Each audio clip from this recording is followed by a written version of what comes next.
وَأَمَّا الْجِدَارُ فَكَانَ لِغُلَامَيْنِ يَتِيمَيْنِ فِي الْمَدِينَةِ وَكَانَ تَحْتَهُ كَنْزٌ لَهُمَا وَكَانَ أَبُوهُمَا صَالِحًا فَأَرَادَ رَبُّكَ أَنْ يَبْلُغَا أَشَدَّهُمَا وَيَسْتَخْرِجَ كَنْزَهُمَا رَحْمَةً مِنْ رَبِّكَ وَمَا فَعَلْتُهُ عَنْ أَمْرِي ذَلِكَ تَأْوِيلُ مَا لَمْ تَسْطِع عَلَيْهِ صَبْرًا. Suratul-Kahfi, Surah number 18, Ayat number 82. The last word of this verse is sabran. I don't know what I'll be able to do with this verse, but whatever I intend to do, I request all of you to have some sabr, patience. This verse is interesting and important and difficult at the same time, and not for one reason, for multiple reasons.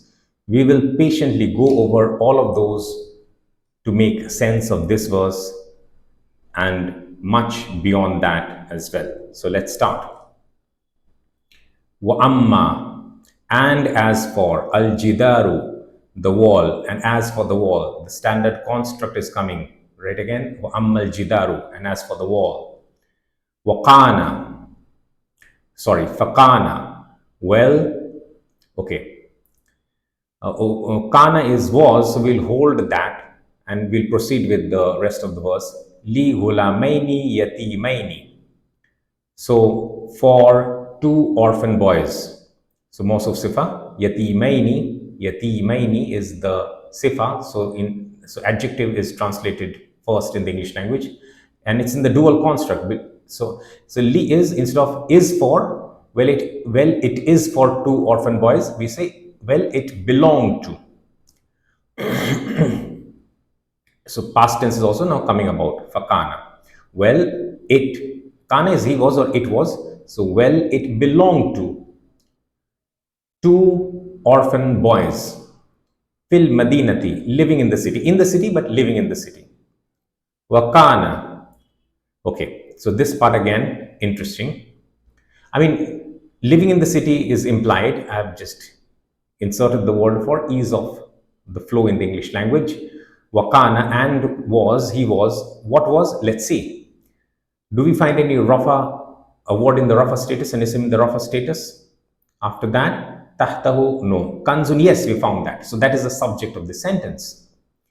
So it will be, and a treasure was, kana is was, right? Kanzun is treasure, and a treasure, kanzun is a single, and a treasure was. Treasure, obviously, I mean, it's a concept. It's not countable. And a treasure was tahtahu. Okay. And a treasure was taht. Okay. Lahuma, lahu is he has. But that usually is at the beginning, when placed at the beginning of the sentence. It's not at the beginning. It's lahuma, it's in the dual. So for them, we can do that over here. Tahtahu is below or beneath, underneath, something like that. So in this context, what we will say is, and a treasure was, buried is not actually explicitly mentioned, but we are in relation to the word treasure, we are actually using this so that we understand the implicit meaning over here. A treasure was buried and hidden right underneath it. A treasure was underneath it suffices, but this is what it implies. So there was this wall, and beneath the wall, underneath the wall, below the wall, tahta is below. Tahtahu is attached pronoun, below it, underneath it. What was there? A treasure was there, buried and hidden right underneath it. So that is sort of implied, buried and hidden right underneath it. Lahuma, belonging to them, is for them, belonging to them. And we need to add a few words, by entitlement of inheritance. We'll get to know this part. The supporting evidence is just what will follow. Wakana abuhuma, abu, it's in the rafa status. So, and their father, this is in the dual form because there were two orphans, remember? And their father, instead of was, we will say had been solihan, a righteous man. Righteous man, that's implied. and the treasure was buried and hidden. So because the treasure belonged to the father, so that is why that is also sort of implied. The treasure belonged to whom? It belonged to them by entitlement of inheritance. Simple as that. But you know, the the people of that town, you remember that how unwelcoming they were to the wayfarers, the travelers, to the strangers. If they're so unwelcoming, how would their behavior be? How is their behavior expected to be to the local orphans, the two orphan boys at that time? Not very encouraging, to say the least. And we'll proceed with it. I'll stitch all the things together a little later, but let's at least complete one iteration of the entire construct. فَأَرَادَ أَرَادَ رَبُّكَ. So the verb is there, and Rabbu is in the Rafa status, so that is the subject. And your Lord, Rabbuka, and your Lord intended an yablugha, that they reach ashuddahuma, their age of maturity. So ashuddahuma means the shadda, word shadda. I mean, shadda is there in the word. I mean, it's a sign, vowel sign also. It adds strength to the letter. It's double. So basically, ashuddahuma, it means that they reach the age of maturity. Huma is the attached pronoun there, age of maturity. Basically, maturity or strength, you can say. So maturity, primarily the meaning is physical maturity. Also implied or also implicit in the meaning as a secondary meaning is mental maturity. So they'll be able to deal with their affairs. They'll be able to deal with their affairs in terms of their property, their wealth, their treasure, which otherwise the people will snatch away from the orphan boys. وَيَسْتَخْرِجَ. Okay, وَيَسْتَخْرِجَ. Khuruj means exit. It means, what should I say? Emergence, release. And sin and ta is there. So that means to seek to exit, to seek to emerge, to seek to release. In this context, to seek to unearth, or in simple terms, you can also say to take out. Kanzahuma, their treasure. So the wa yastakhrija kanzahuma would mean and take out their treasure. They too, it's in the dual form, they too, the two of them, the two boys, when they become mature, they will be in a position to take out their treasure, the treasure that belongs to them. And what about this? Rahmatan. This is as a mercy, Rabbi, min Rabbika. This is as a means of mercy, this as a mercy from your Lord, So Khizr al-Islam is now explaining to Musa al-Islam. This is the third part, and he is giving all these explanations, or interpretations rather. Interpretations is a better word. Wama, and no, so we'll translate no a little bit later. Fa'altu, I did, who attached pronoun. And I did it, but ma is this, and I did not do it. And ma is a stronger negation, and I definitely did not do it. An amri, of my, by my decision or by my affair, so of my own accord. I did not do it of my own accord. Amr, amri, my accord, my own accord. An is, we are translated as of, about is not a correct preposition in the English language in this case. Dhalika, that, ta'weelu is the interpretation. Ma, of what, or of that which, lam taste, to be able, you remember, except we'll add something more. Lam taste, you were not able, alayhi sabran, you are not able to, even in the least bit, have patience over. What is this wordy thing doing? Because the translation, to be able to have patience, or to not be able to have patience in this case, since lam is there, the negation is there. But hold on a while. The word tastati occurred 4 times in this verse. It's in this surah itself, in this chapter itself, verse number 41, verse number 67, verse number 72, verse number 75. And then we encountered tastati, that we encountered in verse number 78, I guess, if I'm not mistaken. But I've explained that at that point of time. Verse number 82 is a third variant in spelling. So the standard spelling was there 4 times. One time in the story of the 2 men, the rich man and the poor man, verse number 41. 3 times in the story of this story itself, the story of Khizr al-Islam, Musa al-Islam, and Joshua al-Islam, right? Verse number 67, 72, 75. Tastati, ta, sin, ta, ta, ya, and ain. And 78, same story. So the first 3 occurrences in the story, at least, it says you will not be able to have patience. You will not be able to have patience. You will not be able to have patience. And then it says tastati. The ya went missing, the weak letter. I've explained that in verse number 78, or whichever verse it occurred in. And we said that's the balagha concept. And I explained everything. I'll not repeat that. So so that is, you will not be, and it's in the now that the event has happened, you were not able to have patience. But that addition of even, you are not even able to have patience. You are not able to even have patience, something like that. Now another word is missing over here. Taste. Ta is also missing. The sin and ta, which means to seek. From there we derive the meaning able. All of these discussions we have done at their appropriate places. You need to go back and revisit verses 41, 67, 72, 75, 78, and 82. Tasti. So you see, the ta and the ta are close in sound. Ta and ta are close in sound. And sin and ta are non-base letters, the initial part. They are additional, they add additional meanings, the concept of seeking. So when that happens and you are omitting a word, one of the letters, which is a non-base letter, you're able to drop it because it's a non-base letter. You cannot drop it if it were to be a root letter, though you have done that as well, right? Because that was a weak letter. So these are some grammatical rules. Probably you'll find it a bit difficult to understand or comprehend the entirety, but you get the essence of what I'm trying to convey. So here it's tasti. And everywhere the translation, as usual, everywhere you will not be able to have patience, or you were not able to have patience. What is the difference then?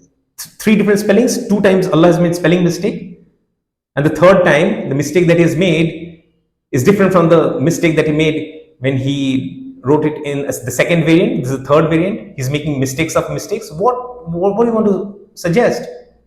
In fact, if you suggest that everything has the same meaning, then that is the standard order. So these 2 variants are wrong.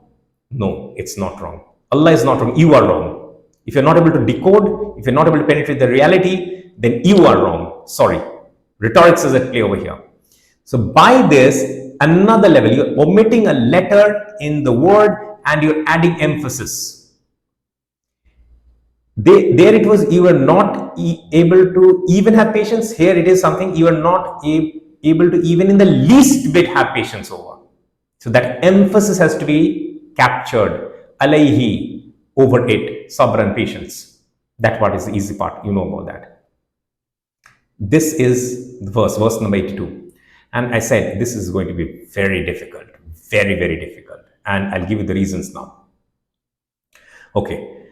This verse number 82, according to me, is not just one verse. This is 3 verses, 3 ayats. Ayat. Why? You saw in verse number, I'm losing count now. So 81, 80, 79. Yes, 79. In verse number 79, there was amma al-safinatu. Not wa was not there. It appeared for the first time. Amma al-safinatu. 79. Or you can say amma as-safinatu or amma as-safinatu. And then 80, the fa part was there, if you remember. Fa'arattu, I intended the plank, right, to damage it. I damaged it. And then, sorry, that was clubbed together, I guess. Yeah, that was clubbed together in verse number 79. Both the parts were there. Both the parts of the sentence were there. In 80 and 81, what happened was that was split into 2 parts. So you had wa amma al-ghulamu. Wa amma al-Ghulamu. And, so and is continuing the three discussions, three separate explanations, interpretations. And as for al-Ghulam, wa amma al-Ghulamu, wa amma al-Ghulamu. And as for the boy, the Ghulamu, the boy, the naughty boy, who was a rebellious type, right? We explained that. And here, then verse number 81 in the split, what was mentioned? Fa'aradna, there was fa'aradtu, fa'aradna, we did, and explained that also. So the next explanation, interpretation is spread over two verses. And I said, because this is spread into two verses, the verse number 79 should ideally have been split into two verses. 79 should have been two verses. The count would have shifted by one. 80 and 81, as it is two verses. This then, according to me, is three verses. Why? Wa is again continuation. Amma al-jidaru. Wa ammal jidaru. And as for the wall is now be discussed. And then fa'arada rabbuka. Fa'arada is he intended. And who is the he? The subject is also mentioned. Rabbuka. And your Lord intended. Why? Because this is actually it's beyond, so there's no negative act that is being done. It's only positive, and we now know what is the reason. There were the two. Okay, now why have we not translated Ghulam as naughty boys over here? So, okay, let's cover that also. Ghulamaini, the two orphan boys. So, Yatimaini is orphan and Ghulamaini is boys, two boys, both in the dual form. So, that's by small siva. So, Ghulamaini, the primary meaning is boy, as I said. I added the word naughty just to highlight. So, if that boy, al-Ghulamu, that boy, the rebellious sort who would cause his parents to suffer, you can consider his age group to be in the 13 to 19, that sort of an age group. And what about the age group of these two? So, I don't know, maybe around 7 to 10, around that time. So, they're not mature physically, not mature mentally. They don't know what to do with that treasure. But their father was a righteous man, and so Allah wanted that they should be preserved so that when they become mature, they will be able to take control of it, they will be able to benefit out of it, and they will be able to take care of it as well. And they'll know what to do with it, what to do with it. So they'll have the mental capacity, faculties as well. So all of these are there. So here, if you want to translate, if you want to add some word, you can use a playful. So that sort of age, not naughty. Don't do that over here, because these were sort of innocent children, orphans, innocent orphans. So, and orphans, I mean, so boys, so playful boys. So that sort of age group. So Ghulam, boy, but that can be continuous in a age range. So I'm just trying to highlight what my thoughts on this subject. Anyway, that's besides the point. That's not the primary point of discussion or contention over here. The primary point of contention is this part. Arada, he intended. And who is the he? Rabbuka, your Lord. And your Lord, and your Lord. Khizr al-Islam is telling Musa al-Islam, and your Lord intended. Why? Because there's only goodness in it. So now the credit, Khizr al-Islam is dissociating himself from the credit. Your Lord intended. And the second one we have explained already. The first one, I damaged. Here, your Lord intended, he did. And then we because there were two aspects to it. The bad aspect is the apparent killing, and the goodness. So that's the appearance, and the reality is they will, Allah subhanahu wa ta'ala is planning to substitute that Ghulam with another child, and he will be, I mean, we have read all the good to his parents and all of those we already read in connection to verse number 81. And the sentence actually stops over there. The parallels, if you see. So 79, both the parts are there. 80, the parts are separate. And the sentence actually ends over there with Rabbika. It ends over there. Logically also. If you read the translation, so they have also put a full stop. At least they understand that, where a sentence starts and where it stops. At least they understand that. Sentence I'm talking about, ayat, okay? And wow starts a new sentence, which is fine as well. This part then is the third. So this is the third verse. What should have been the third verse? So this verse should have been three verses. Wama, and I'll explain now. Wama, and I definitely did not do it of my own accord. That is the interpretation of that which you are not able to have, not able to even in the least bit have patience over. Again, even and in the least bit you can play around, you are not even in the least bit able to have patience over, or you're not able to have patience over even in the least bit, or you're not able to even the least bit of patience, have even the least bit of patience over. So I'm substituting in with off to demand, or this I thought was a reasonably good enough translation. I thought it's the best translation. The other three formats are also sort of okay.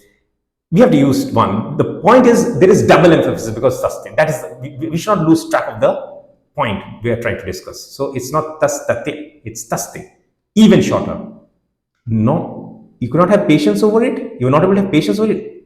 Not even, you could not even have patience over it, not even in the least bit. So that double emphasis is coming through. Now, I think, let's read the English translation once, the three parts. And as for the wall, well, it belonged to two orphan boys living in the city. Two orphan, playful boys living in the city. And a treasure was buried and hidden right underneath it. So now, why buried and why hidden, all those are also coming to the fore. So all those implied meanings are coming to the fore, implicit meanings are coming to the fore. So the intention was to keep it buried and hidden till they become mature. Right underneath it, belonging to them by entitlement of inheritance, and their father had been a righteous man. So your Lord intend. So this is part one. Then the parallel to fa'aradtu and fa'aradna, the parallels of fa'arad rabbuka, right? And so your Lord intended that when they reach their age of maturity, as I said, ashuddhahuma, maturity, age of maturity in the sense, primary meaning, dictionary lexical meaning is physical maturity, strength, but secondary meaning, maturity, mental maturity as well. So they can take control of that, they can unearth, take control. It would eventually fall and they will unearth that sort of, and they will be able to, they will now know what to do with it, how to deal with it. So they'll have the understanding of that as well. That they reach, so your Lord intended that they reach their age of maturity and unearth their treasure or take out their treasure. All of these are fine translation. So seek to exit, seek to, what should I say, emerge, or seek to release, seek to unearth. So take out, seek to unearth, take out their treasure. Simple translation. Otherwise, those complicated translations from the linguistic point of view, I'm explaining. Seen and is to seek, and kharaja is to exit, emerge, and release, all of those. So unearth is this context. So take out their treasure is the simple English translation, as a mercy from your Lord. So your Lord intended that they reach their age of maturity and take out their treasure as a mercy from your Lord. Why? Because the father had been a righteous man. Sentence 2 is also over. The parallel, verse number 17 had the two parts and 18, 81 separate parts. These two should have been those two. And the last part, because this is a common across all the three, after all the three explanations are over, the explanation is over. As a mercy from your Lord, the explanation is over.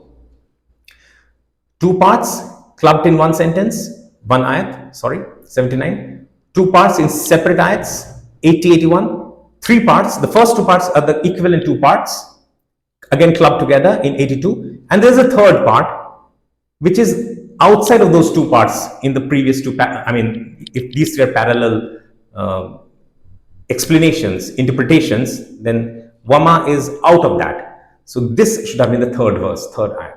Wama fa'altuhu an amri dhalika ta'wilu ma lam tastik alayhi sabran. And I definitely did not do it of my own accord. That is the interpretation of that which you are not able to even in the least bit have patience over. You understand? Am I making sense? You see the point, what I'm trying to suggest? Why these are three separate verses?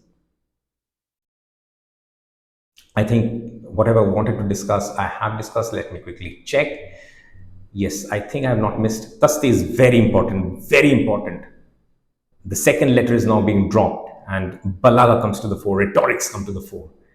Now, as I said, how can I cover this? This verse number 82 is so very special. It is so very special. If you remember, long time back, we had discussed the pattern, the structure of this surah, this chapter, the Suratul-Kahfi, Surah Kahf. That was, there's a message, story, message, story, message, story, message, story, message, story, message. So there are 5 stories. This was, by the way, story number 4. And in between those 5 stories are 4 messages, naturally, and there is an introductory and a concluding message. So 6 messages and 5 stories, 5 histories, you can say. That's okay as well. Verse number 83 marks the beginning of story number 5. Verse number 83 marks the beginning of story number 5, that is the story of Dhul-Qarnayn al-Islam, the history of Dhul-Qarnayn al-Islam. Where is the message? And this verse, because this is the explanation of Khizr al-Islam to Musa al-Islam, this verse marks the end of story number 4. That marks the beginning of story number 5. So there is a deviation in the pattern. There is a deviation in the pattern. How to reconcile that? I'll tell you how to reconcile. Verse number 82, which should have been 3 verses, the first 2, basically wherever the explanation ends about the interpretation, that is the story over. And the 3rd verse, from Wama to Sabran, Wama fa'altuhu an amri dhalika ta'wilu ma lam tasti alayhi sabran, this part, the 3rd part, should have been a separate verse. And this has a dual role to play. It has a dual function, dual role to play. One is, it acts as a concluding message to the story, because it's bringing the story to a logical end. But the other parts, 2 to 2, were part of the story itself, very much a part of the story. But if you look at this part independently of the context, then there is a message over here.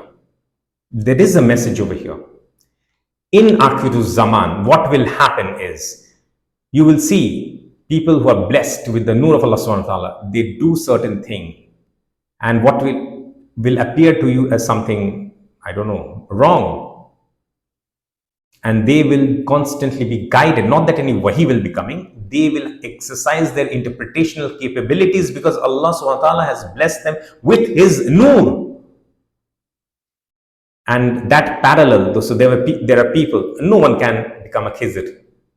Don't talk nonsense. No one is claiming that, no one can. That's a one-off. In the history of humanity, that's a one-off. No one else is. I can talk about that aspect as well. We'll do that also. But there will be people who Allah will bless them with His nur. And so they will play the role of a Khizr, not the Khizr. There is no the second Khizr, no. Khizr-Astani, no. Khizr-Astani, no. So at that time, they will probably say to the other people, and I definitely did not do it of my own accord. That is the interpretation of that which you are not able to even in the least bit have patience over. So by their explanation, they will showcase the reality, what appeared to them. So the appearance will now, what seemed wrong to the general masses, I mean to that one out of that 1,000, now they will be able to penetrate the reality behind the appearance and reality. And those people who will play that role, and only those people whom Allah subhanahu wa ta'ala has blessed him with His nur will be able to play that role. This statement, this part is a generic statement to that as well. And I definitely did not do it of my own accord. That is the interpretation of that which you were not able to even in the least bit have patience. So this will be their conversation to the people, the general masses, especially those who are seeking guidance, and they will be in a position to guide them through the book of Allah, of course, not otherwise, through this book, through the Quran. Obviously it is through this, but they will be able to do that.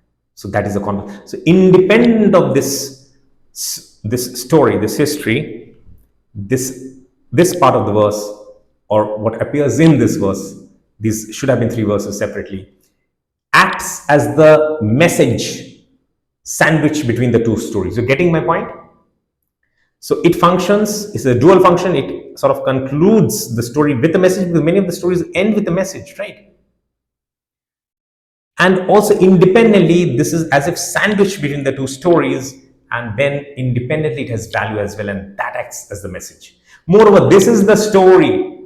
If you want to understand Islamic spirituality, if you want to understand Islamic eschatology, if you want to understand theology, if you want to understand Islam in depth for what it is, not what it appears, the reality of it, then this is a guide.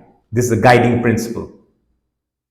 What is the guiding principle? Interpretational capabilities, and those who will be endowed with it, blessed with it, bestowed upon with. Now get the point? And how much more can we talk? I have said Khizr is a one-off. Why not even Muhammad? Why not Adam? Why not any of the prophets between them? There are no other prophets, right? I mean, other than these bounds. Why not? Because let Muhammad answer that for us, not me. Who am I? So he said, had Musa al-Islam been patient with Khidr al-Islam, then we would have got to know more wisdom from Allah subhanahu wa ta'ala. We would have gotten more wisdom we would have had access to more wisdom of Khidr alayhi salam. But that is lost for good now. No more access to that. Had Muhammad also known that, what would he have said? He would have said that, okay, these are things that Musa was not able to have patience over. So this is what he would have also told. But that knowledge, that access to that knowledge is lost for good. Even he does not have that knowledge. Khidr is the one of alayhi salam. What more? You remember the initial journey and the path beyond that, the point where they were supposed to meet? This is filled with Islamic spirituality. The junction of the two seas, where the two bodies of knowledge, the seas of knowledge meet, that in that state, in that condition, the dead heart comes alive. That is symbolism also. That's a physical event. That symbolism also at play over here. So at that point, when the two seas of knowledge, bodies of knowledge meet, then, I mean, the worldly knowledge as well as the spiritual knowledge, then the dead heart comes alive, just as the dead fish came alive and it escaped. And when you approach that point, there was no fatigue. You've already traveled a long journey. For a long time we've been traveling. But the moment you pass beyond the correct point, that which you were seeking, you start feeling fatigue. How profound, how beautiful can this story be, this history be? And the way it has been presented. Mind-blowing, awesome. Proof that, I mean, amongst many proofs, this is yet another proof that it is the word of Allah, Kalamullah. Cannot be. It is beyond the capabilities of human composition. Beyond the capabilities even Muhammad sallallahu alaihi wasallam. Till date, no one has been able to find a single error in the Quran. Have they been able to do that with the words of Muhammad sallallahu alaihi wasallam? Yes. Based on he is speaking Arabic. Allah revealed the Quran in Arabic, but in his Arabic, people have been able to find loopholes. I have not say mistakes. Loopholes are there, definitely there. We'll discuss that as well. It's not to demean or degrade Prophet sallallahu alaihi wasallam. No. It just proves that he is a human. Though he has a higher stature. He's a prophet. He's a messenger. He's a khalifa. But he is a slave. That's the most important title that he has from Allah subhanahu wa ta'ala.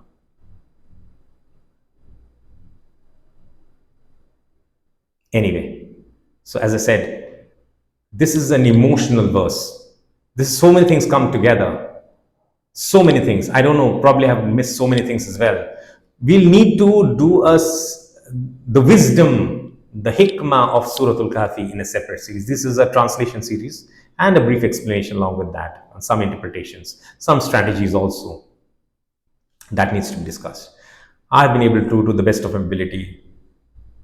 I have my limitations. With all the knowledge, I have my own limitations. But you can already see the marked difference when you compare this translation with any of the existing translations in any of the languages. They're deficient. They're misleading. They're deficient at best. They're misleading at worst. What more can I say? So if Allah has granted you or blessed you with His Noor, then it is your responsibility. Not even a responsibility. Because if you have to act as a khizr, play the role of a teacher in Akhiru Zaman, then you're supposed to not disclose any information. Be by yourself. Another story, related. Khizr al-Salam, the most knowledgeable person ever in the history of humanity. Would the people benefit if you were in a neighborhood with, in a bustling town? Yes, but that was not the role of Khizr al-Salam. He just made himself accessible. Whoever wanted, they could spend lifetimes in their journey to meet him and learn from him. Similarly, our objective is not to inform, not required. It is just to make sure that this information, if anyone wants to have access to it, we have made it accessible. In fact, we want that out of every 1,000 people who are watching this, 999 should be deviated. I mean, they will not benefit. That's what Allah says. Let them not be benefit. We couldn't care less. Let the one person who is a true seeker of guidance, let him be benefited. That's all. Nothing else. There's no other intent over here. There's no zahiri or batini, manifest or hidden intent over here. I think enough. This has probably been quite a stretch in terms of the translation. We'll just read it one more time as we always do. وَأَمَّا الْجِدَارُ فَقَانَ لِي غُلَامَيْنِ يَتِيمَيْنِ في المدينة وكان تحته كنز لهما وكان أبوهما صالحا فأراد ربك أن يبلغا أشدهما ويستخرجا كنزهما رحمة من ربك وما فعلته عن أمري ذلك تعويل ما لم تستطع عليه صبرا. And as for the wall, well, it belonged to two orphan boys living in the city, and a treasure was buried and hidden right underneath it, belonging to them by entitlement of inheritance, and their father had been a righteous man. So your Lord intended that they reach their age of maturity and take out their treasure as a mercy from your Lord. And I definitely did not do it of my own accord. That is the interpretation of that which you are not able to even in the least bit have patience over. That's it then. We'll proceed with the next verses, inshallah, in the next sessions.